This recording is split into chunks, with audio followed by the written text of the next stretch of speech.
Hello, and welcome to LeveragePoint training. This video is an introduction to our latest value map tool. We're really excited about this because many users have requested this capability, and now it's available to all LeveragePoint customers. It is an especially useful analysis for B2C or consumer products. Let me describe how it works. The Value Maps tool is accessible from the marketing homepage, specifically through a new tab to the left of Value Models. This new tab is called Market Analysis. This tab has the same basic functionality as you find in the Value Model tab. The label filters panels on the left, the search functions at the top/middle, and the Actions button on the right. Each value map is represented as an entry on this list, and you can see some pertinent information below each name. Since these work the same way as they do in the other tools, I won't review that now. However, if you'd like a detailed description of them, I recommend watching the Marketing Homepage Navigation chapter in the Value Modeling e-learning module. What is different here is the selection under Open In. Here we can open this market analysis Retail Paint US Market in the Value Maps tool. In future releases, much like you see under Open In on the Value Models tab, there will be additional tools that you can use to open a market analysis. This is why we have left the Open In label even though there is only one option. As we will soon see with Value Maps, these market analysis tools provide an excellent way to do a broader analysis of industry competition, which makes it a useful pre-step for value models. This is why we have placed the Market Analysis tab before Value Models. Of course, if I want to create a brand new value map, all I need to do is click the Create New button above. But for this demonstration, I will open up this existing value map, Retail Paint Market US. Note that the Value Maps has the same look and feel as the other LeveragePoint tools, namely a tab structure, in this case 4 tabs. We begin at tab 1, Start. Like Value Models, there is a Save button and More button in the upper right, and finally a Help panel on the left. Of course, all of these fields would be blank when you start a new value map. However, we'll use this example to make it easier to explain. So here we have a value map for the retail paint market in the US. We want to map a potential new offering in our development called Project Z49 versus existing paint competitors in this market. Let me describe each of the fields on this tab. The market field is where you enter the name of the market space where all these products are competing in. The base unit is the name of the most relevant or common unit of measure for comparison. For this value map, we define this as per gallon or GAL as you can see here. This seems appropriate since paint in the United States is usually sold in 1-gallon cans. By clicking on the More Units link, we can see other pricing units. Those familiar with the units and currency dialog in value models will see similar functionalities in value maps. In this example, some paint competitors package their paint differently, like in 5-gallon buckets or liter containers. So by adding these alternative product units, we can enter the prices for these competitors in their natural units and then let the tool convert them to the base unit in the chart that we will see on the Summary tab. So for example, see how we define the relationship of 5-gallon bucket as equal to 5 gallons? Likewise for the liter bucket to 0.26 gallons. To add another unit, simply click the Add Alternative Unit button and define the relationship. The Units and Currency dialog is also where you define your value map's currency, in this case US dollars. The drop-down menu provides a list of several other currency formats. You can also define the precision or number of decimal points for the prices. Next, let's look at the table of products below. Again, this table will be empty in a new value map. Let's add a new competitor to this list. To do that, click Add Custom. Enter the name of a product, then its price. Either use the base unit or click the drop down to switch to another previously defined unit, or add an entirely new unit by clicking on the More Units link. The column Product Sales is optional. It is used to show the relative market share of each competitor, and we'll come back to this when we review the Summary tab.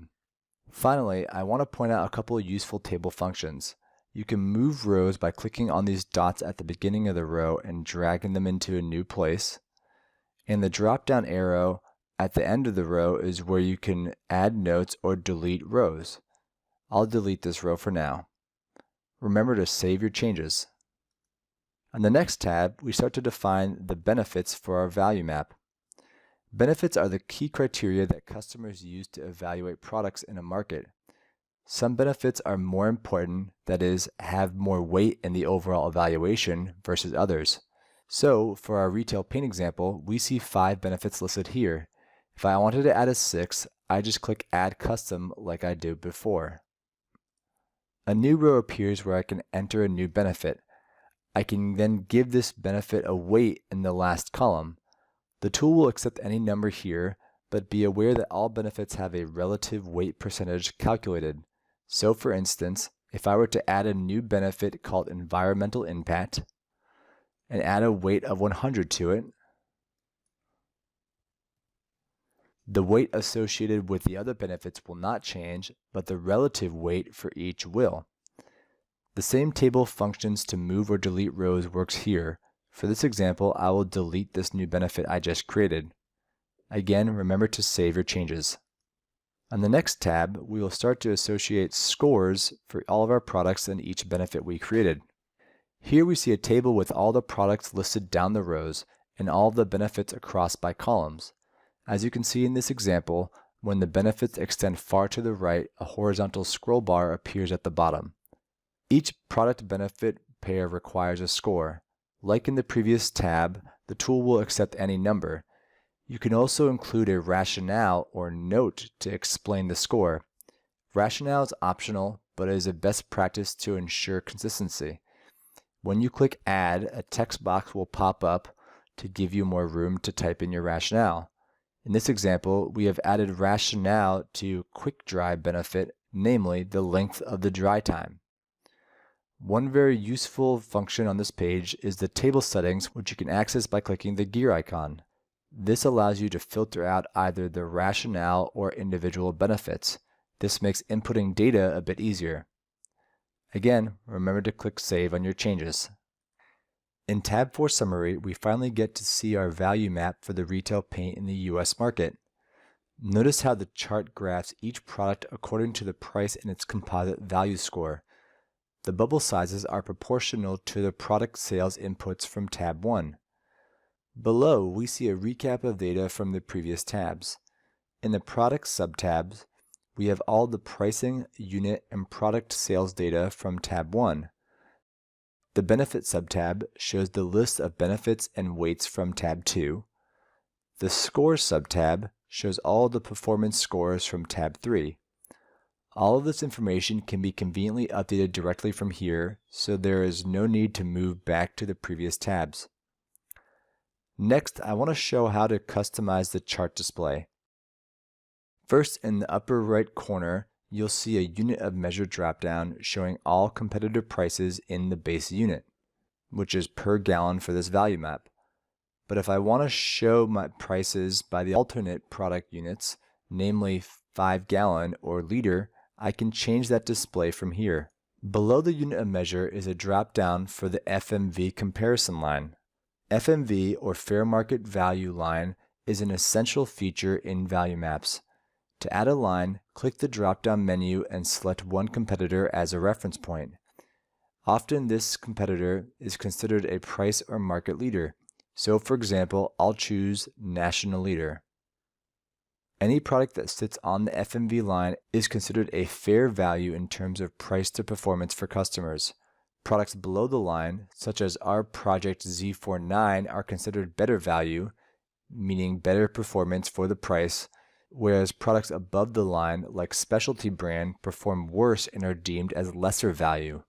Next, I want to show you how you can customize this chart further by changing the product bubble colors and by further grouping products. To do that, I'll click the gear icon in the upper right corner of the chart to open the Product Group Settings dialog. Initially, all products are put into the Alternatives group with a light blue color. You can rename your group by typing in a name here. To create a new group of products, click Add Group. You can then enter a name and select a new color from the drop-down menu to further differentiate the bubbles representing the products that you put in the groups on the graph. Uncheck this box if you do not want this group to show in the chart legend, then click OK. To add products to your newly created groups, go to the Products subtab and assign one or more products to each group using the drop-down in the display group name.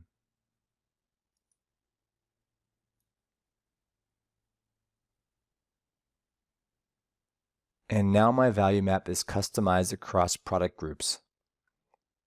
Last, I want to quickly review the functions from the More button. Here you can access the units and currency dialog we showed earlier. The labels, share, and enable save functions work the same as in other LeveragePoint tools. Refer to the value modeling e-learning module for details. But I do want to demonstrate the export function. Clicking this will download all the data from your value map into a spreadsheet. This concludes the value map demonstration. Since this is a new tool, we will be adding new features to it in upcoming monthly releases. Look for new announcements on our login page as well as in the resource center of the LeveragePoint website. Feel free to contact support@leveragepoint.com if you run into any issues or have any suggestions. Thanks for watching.